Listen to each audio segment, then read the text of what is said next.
নমস্কাৰ স্বাগত মোৰ চেনেললৈ আজি লৈ আহিছে কেকৰ ৰেচিপি কিন্তু এই কেক কিহেৰে বনাইছোঁ জানে এয়া চাওক হয় ময়দাৰে নহয় ব্ৰেডৰ যে আমি কিনাৰটো কাটি থৈ দিওঁ বিভিন্ন কাৰণত ব্ৰেডটো ইউজ কৰি সেই কিনাৰখিনিৰে বনাইছোঁ মানে ব্ৰাউন ছাইডটোৰে তেন্তে ব'লক ফটাফট যাওঁ ৰেচিপিৰ ফালে এটা গ্ৰাইণ্ডাৰ জাৰ লৈছোঁ আৰু এইটোতে মই এইখিনি গুড়ি কৰি ল'ম আপোনালোকে হাতেৰে মোহাৰি ল'ব পাৰে কিন্তু গুড়ি কৰিলে বেছি সুন্দৰ হয় হাতেৰে মোহাৰিলে কিন্তু চালনীৰে চালি ল'ব যদি এনেকৈ মোৰ দৰে মিক্সাৰত গুড়ি কৰে ন তেতিয়াহ'লে চালাৰ দৰকাৰেই নাই মই হাতেৰে অকণমান এনেকুৱা কৰি দিছোঁ যাতে গোটেইখিনি আতে আৰু মই এয়া গুড়ি কৰি ল'লোঁ চাওক সুন্দৰ আমাৰ ব্ৰেডৰ গুড়ি তৈয়াৰ হৈ গ'ল এতিয়া আমি ইয়াত কিছুমান সামগ্ৰী মিহলাব লাগিব আৰু সেই সামগ্ৰীবোৰৰ ভিতৰত একেবাৰে প্ৰথমতে আমি মিহলাম চেনি গুড়ি নৰ্মেল চেনি যিটো আমি চাহৰ লগত খাওঁ চেনিটো মই গুড়ি কৰি লৈছোঁ এইটো বাতিৰে আধা কাপ দিব লাগিব আৰু ব্ৰেডৰ গুড়ি এই বাতিটোৰে 3 বাতি হৈছিলে 3 বাতিত মই আধা বাতি চেনি গুড়ি মিহলাইছোঁ চেনিখিনি আমি অলপমান এনেকৈ মিহলাইছোঁ কাৰণ পিছত আমি ভালদৰে মিহলাব লাগিব এতিয়া ইয়াত মিহলাম চেনি পৰিমাণৰ সমানে চুজি মানে আধা বাতি চুজি আধাতকৈ অলপ কমেই বাৰু এতিয়া চুজি চেনি আৰু ব্ৰেডৰ গুড়িখিনি ভালদৰে মিহলাই ল'ম তল ওপৰ কৰি পেলাই আৰু এতিয়া আমি দিম ইয়াত গাখীৰ হৈছে মই আগতে গৰম কৰি পেলাই ঠাণ্ডা কৰিছিলোঁ ফ্ৰিজত থোৱা ঠাণ্ডা নহয় নৰ্মেল টেম্পাৰেচাৰ ঠাণ্ডা আৰু গাখীৰ আমি অকণকৈ মিহলাব লাগিব যাতে বেছি পনীয়াও নহয় পনীয়া হ'লে কেকটো বেয়া হ'ব লিকতা হ'ব আৰু শুকান হ'লেও বেয়া হ'ব গতিকে আমি কম পৰিমাণত অকণকৈ মিহলাব লাগিব আৰু এইখিনি সময়ত মই ভিডিঅ'টো একেবাৰে স্কিপ কৰা নাই আপোনালোকেও মন দি চাব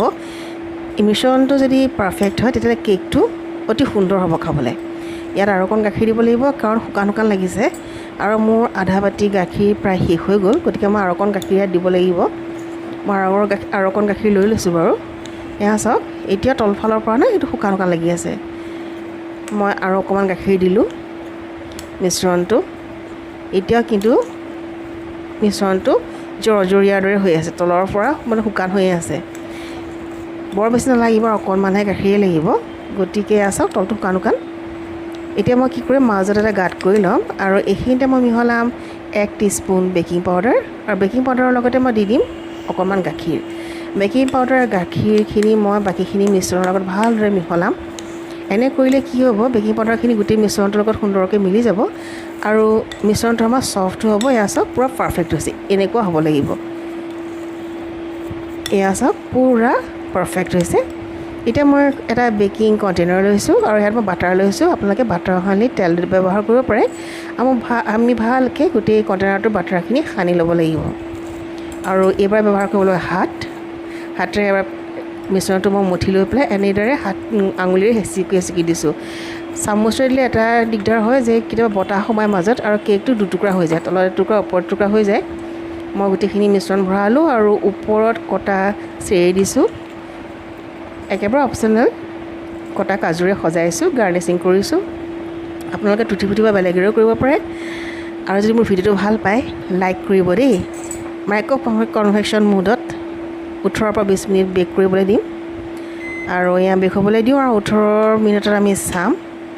18 মিনিটৰ পিছত আমাৰ চাওক কেক একেবাৰে তৈয়াৰ কি সুন্দৰ দেখিছে নহয়নে এতিয়া কিন্তু নুলিয়াওঁ ঠাণ্ডা হ'লে উলিয়াম মোৰ চেনেল ছাবস্ক্ৰাইব কৰিবলৈ নাপাহৰিব দেই ঠাণ্ডা হ'ল এতিয়া উলিয়ালোঁ অতি সহজে ওলাই গ'ল আৰু এয়া চাওক কি সুন্দৰ লোভনীয় কেক লাইক আৰু কমেণ্ট নিশ্চয় কৰিব ভিডিঅ'টো ভাল পালে আপোনালোকৰ কমেণ্টে মোক উৎসাহিত কৰে এয়া চাওক কেক মই কাটিছোঁ খাবলৈ মন গৈছে নহয়নে খুব সোনকালে আপোনালোকেও বনাব